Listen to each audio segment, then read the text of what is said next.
will we do with the drunken sailor early in the morning?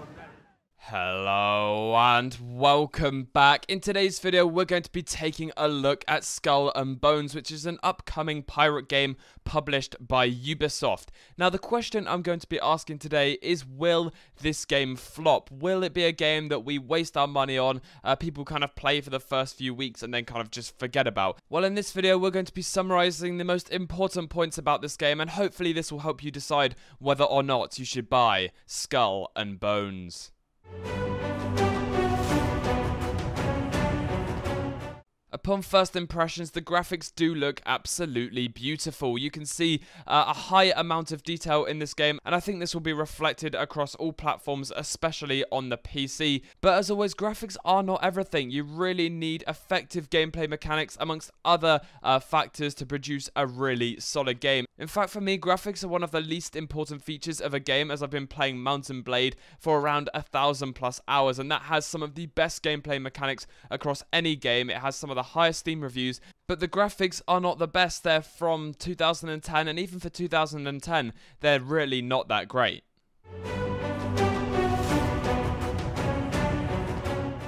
This is probably the most important feature about any game. If you have good gameplay, then you're going to have a possibly very, very good game on your hands. So the first thing that I kind of saw was that you cannot board ships. So there's going to be no player versus player direct combat, which is definitely very disappointing, because the thrill of boarding another ship and coming face to face with your enemy has to be one of the most important things about this game and any pirate game in general. And I'm not really sure why they haven't included it. Maybe it's because they can't really come up with another combat system that isn't Assassin's Creed-like, which I'll talk about a bit later on. Or they will have to come up with a completely new combat system that people might not like. Maybe they just thought, we'll just do ship versus ship instead of doing PvP, which is really annoying, but that's just how the game's going to be.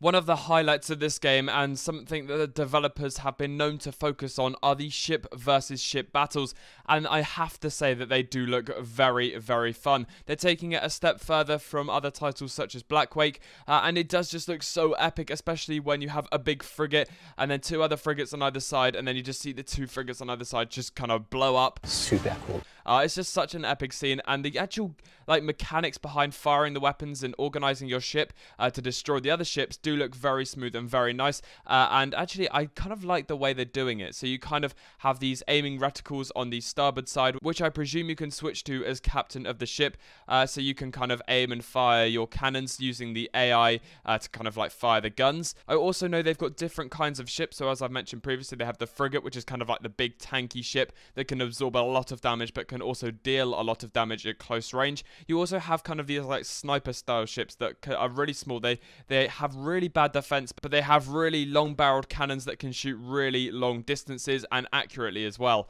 So I like the range of ships they're going to be introducing, and overall I think the ship versus ship combat is definitely one of the most solid features about this game.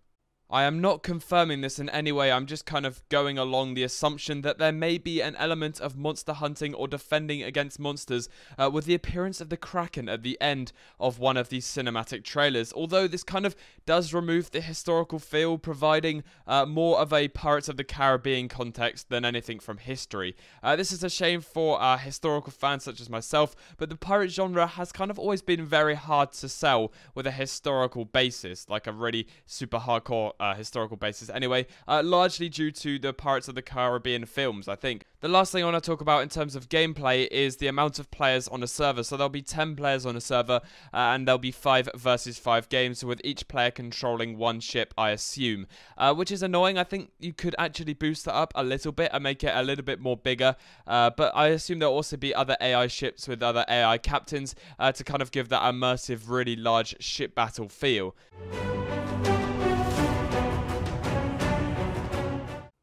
In all honesty, there's not a lot to talk about in terms of the story because there is no single player to this game, and that's definitely limiting any form of story behind Skull and Bones, because I'm kind of feeling that the developers are trying to put you in the shoes of the 17th century pirates rather than create a story surrounding them.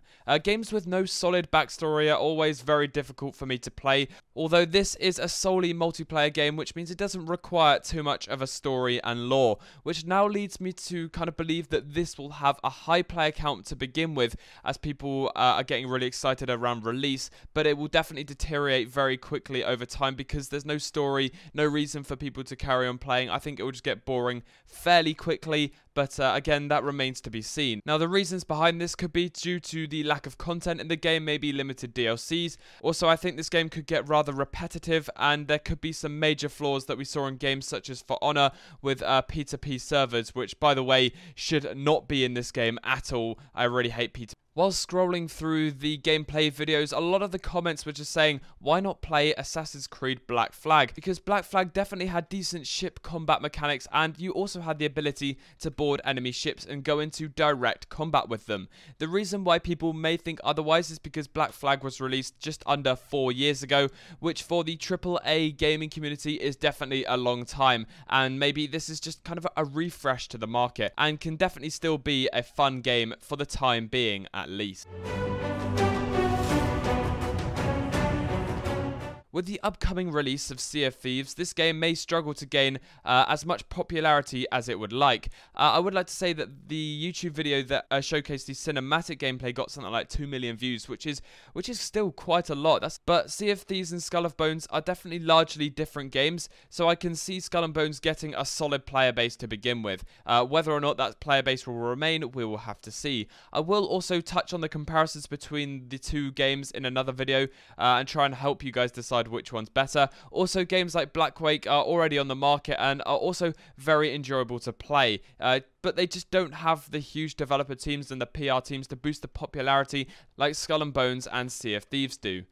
So, will this game flop? I don't think it will. I think it will get a solid player base. A lot of people will play it to begin with. And then, as it has no backing with a solid storyline or lore, the incentive to play the game won't be as good as it is to play kind of like Assassin's Creed, because it just doesn't have that base storyline. There's no single player either, so I think it will just die out after a few months. So, guys, that will pretty much wrap up this video for Skull and Bones. I've covered pretty much everything that we've got information on so far. I will probably cover this game and try and get on the beta and bring some more footage to you guys and express my opinions a little bit further. Also, make sure to stay tuned for hopefully a comparison video between Sea of Thieves and Skull and Bones, because I think they're very similar games but also very different at the same time, and I think that'll be a really interesting topic. Anyway, guys, thank you so much for watching this video. I hope you have an absolutely brilliant day, and I will see you in the next battle.